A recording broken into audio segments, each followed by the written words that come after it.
Today, everything you ever wanted to know about the king of knife handle materials. What is it? Let's find out.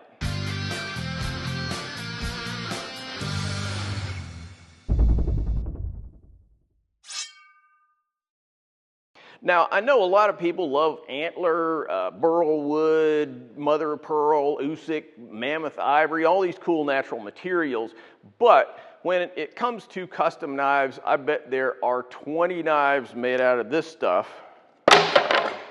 for every knife made out of natural materials. What is this stuff? It is micarta, of course. If you're into all things pointy and sharp, you've probably seen a ton of knife handles made from it, but what exactly is micarta? Let's talk about it. So in the knife community, micarta is a generic name for a class of phenolic resin laminates.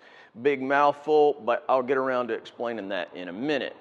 Micarta has the virtue of being not only super durable and unaffected by water and oil and most solvents, but, and this might be its biggest selling point for knife makers, it really looks pretty cool. Micarta comes in everything from giant sheets that are so large you can barely fit them in a pickup truck to handle scale sized blanks.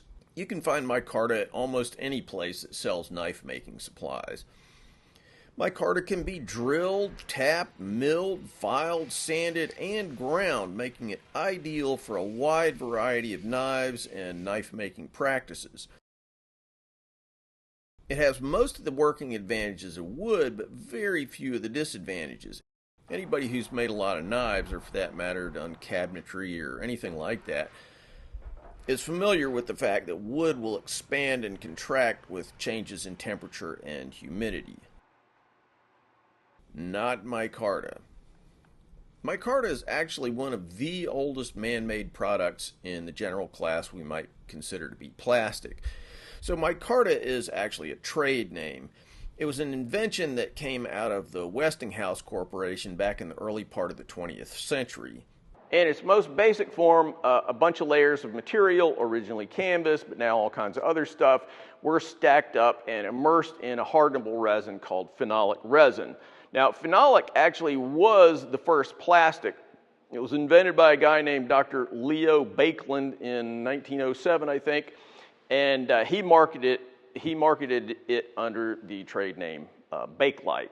What was different about the Westinghouse product, which they marketed under the trade name micarta, was that it was a laminate. Like I said, that means, you know, they laid up this big stack of canvas, it's been immersed in phenolic resin, and then you smashed all this sticky stuff together under two big, huge heated plates.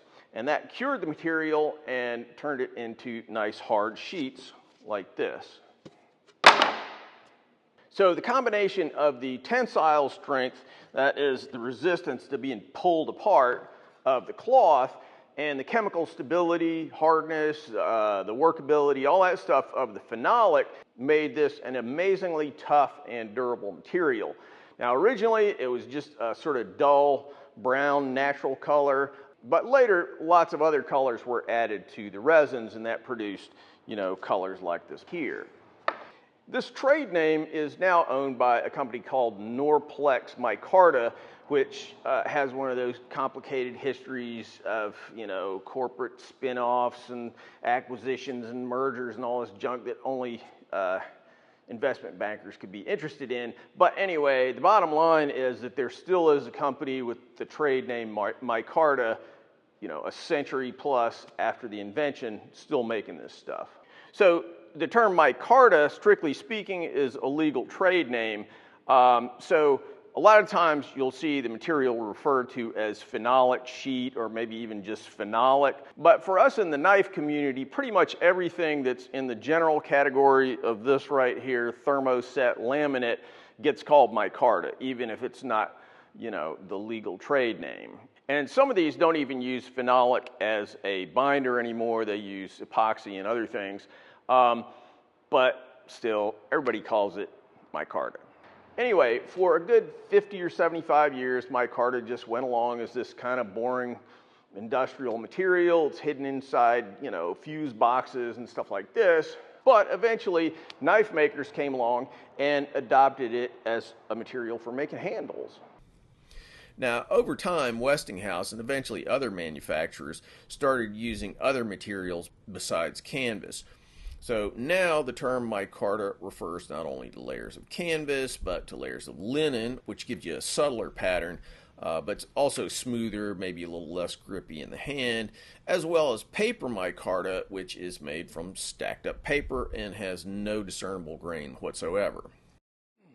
Real quick here, guys, if you've been enjoying all the free content I've been offering on YouTube for the past 15 years, yep, you heard that right, it's been almost 15 years now, and you want to give back to the channel, there's a way. It's called Patreon. All of my Patreon supporters at any pledge level get plans to most of my builds, plus other bonuses for higher pledge levels, plus you get the good feeling of helping out the channel. So help us, help you. Link in the cards and description. Thanks, and now back to work. So from a knife making perspective, one of the coolest features of the material is its laminar structure, to use a fancy word that just basically means layers. So what happens as you grind it away is that you reveal all these little patterns that kind of look like wood grain or something like that. Now, here's another cool material, G10. G10 is essentially just micarta, except it's made from fiberglass. This makes it ungodly strong. G10 probably comes in more colors and configurations than any other type of micarta. Nuancey difference, G10 actually is made from epoxy resin, which is clear rather than phenolic resin, which is about the color of beef broth. So the range and the vibrance of G10 colors is much greater than true phenolic micarta. G10, like I said, crazy strong, absolutely impervious to liquid, but it's got a little more homogeneous, plasticky kind of look with less visible layering. So I've talked about the advantages of all these materials. What are the disadvantages? Well, for one thing, when you grind it, micarta produces amazing amounts of dust. Stinky dust. It fills the air with dust, coats your machines, gets in your clothes, gets in your hair, gets on your skin, and it's not good smelling dust, honestly. Also, it burns pretty easily if you grind it too hard. I don't mean catching on fire burning, I just mean it turns brown and looks crappy, so you have to be reasonably careful about how you grind it.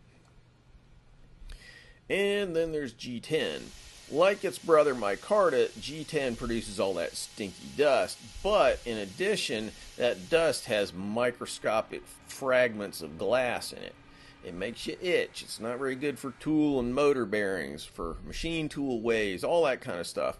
Personally, I hate working with it. If it didn't extend the color palette so much, I'd almost never use it. And the glass thing has another downside. It absolutely wrecks tools. Normal micarta, you can just run it through your bandsaw or any kind of saw and it's just super happy doing it. But glass is a lot harder than steel. So if you're going to saw it, you better have carbide tipped saw teeth. If you're going to drill it, probably want a carbide drill. It's not that hard to drill or cut per se. It's just that if you cut it on, say, a bandsaw with normal old steel teeth, you can just go ahead and plan to replace that saw blade about 10 minutes later. I normally cut it up on a table saw with carbide tipped saw blades, but even then, they're just not happy cutting it. All right, let's wrap up with a few fun facts about micarta. Here's the first thing. Micarta oxidizes over time. For lighter colored micartas, in particular natural micarta, the parts of the micarta that are closer to contact with the air will turn from a light to a dark brown.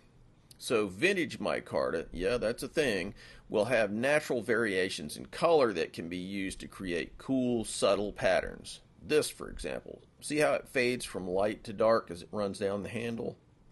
So another fun fact, we're used to micarta being made in sheets like this that are roughly, the thickness of a handle scale, so 1/4 inch or whatever. But there are giant, thick pieces of micarta lying around in warehouses, 3-6 inches thick.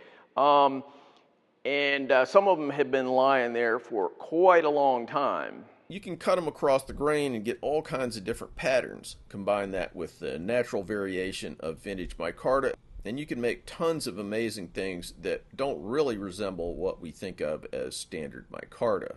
So under the general category of micarta, just infinite variety is possible. You can use super coarse fabrics, different colored fabrics, chopped up fabrics, camo colors, alternating colored layers, bright colored resins. The choice is nearly endless. And for that matter, you can just make the stuff at home. You can use casting resins, even good old Bondo. You know, if there's some pattern that you can't find at your favorite knife making supply place that you think would be interesting or you think you could do, hey, just go and create your own pattern. It might not surprise you that I've even got a video about that. Anyway, hope you enjoyed this little tour through this fantastic material. If you haven't bought or maybe made a knife using micarta, you do not know what you're missing. All right, guys, thanks for watching and see you soon. Thanks for watching, guys. If you like what we're doing here, please subscribe and make sure that you click on that bell so you get notified of all the latest videos. Want to buy a knife from me? Check out my modern blades at tacticsarmory.com. Digging the channel? You can support our video making efforts on Patreon. You know, I've been banging away on these videos for like 10 years, so I hope you'll show some love for all that hard work. Link in the cards and descriptions. Finally, if you're interested in making Japanese swords, check out my full line of Japanese sword videos where I show how to forge Japanese swords as well as how to polish them and how to make fittings, handles, and scabbards. WalterSorrellsBlades.com.